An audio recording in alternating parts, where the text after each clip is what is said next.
ọdịnala ndị ga-adịrị ndị ka nke anyị wee dịrị anyị. Igbo mụrụ nze, Igbo mụrụ ọzọ, ekene m unu. O nwere ọtụtụ ife na-adị afụgasị ọtụtụ ụmụnna anyị na-eme adịsịrọ mma. Respect people's culture and tradition, no matter any place you find yourself. Akwụkwọ nsọ si,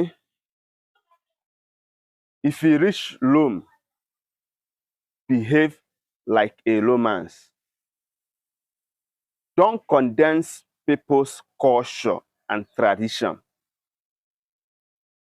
Second, any place you find yourself, try to respect people's culture, the way of their life. Don't be an arrogant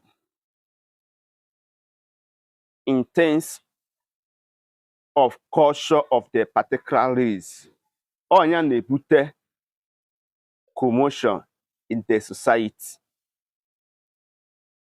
Na business na kene gị bụ onye macha ihe niile nyere ndị dị otu a. O nwere the reason and the purpose ha ji wee dobe ọdịnala dị otu a. Iji wee maatụ, ịbịa n'ọdịnala Igbo mata gburugburu,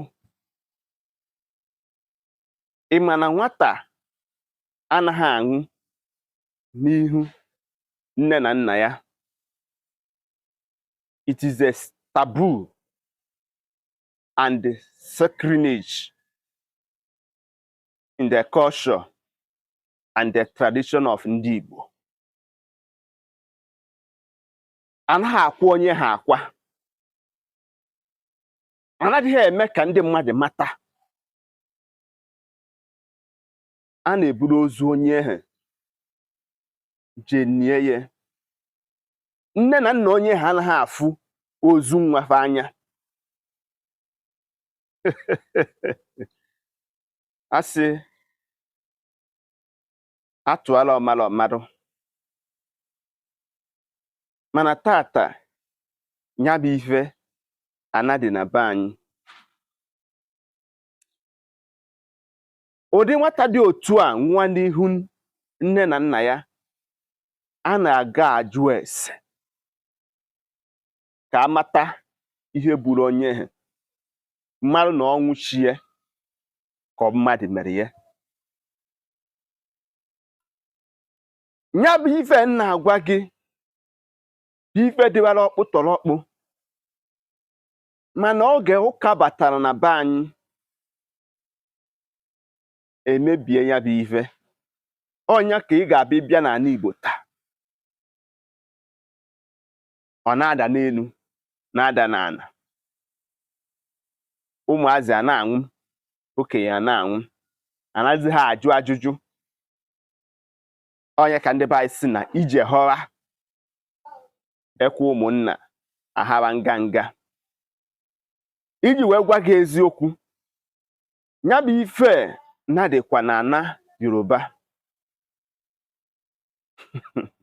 Efu na o nwere ụzọ ihe na-abụọ jikọrọ ndị Igbo na ndị Yoruba in terms of culture and tradition. Ịbịa n'ana Yoruba, nwata ọbụla nwụrụ n'ihu nne na nna ya anaghị akwa onye ha akwa. A na-eburu ozu ya ga nie ya. Omenala ndị ga-adịrị ndị ka nke anyị wee dịrị anyị, maka na ikwu amarọ ọ bụkwa ibe ga-ezi ya.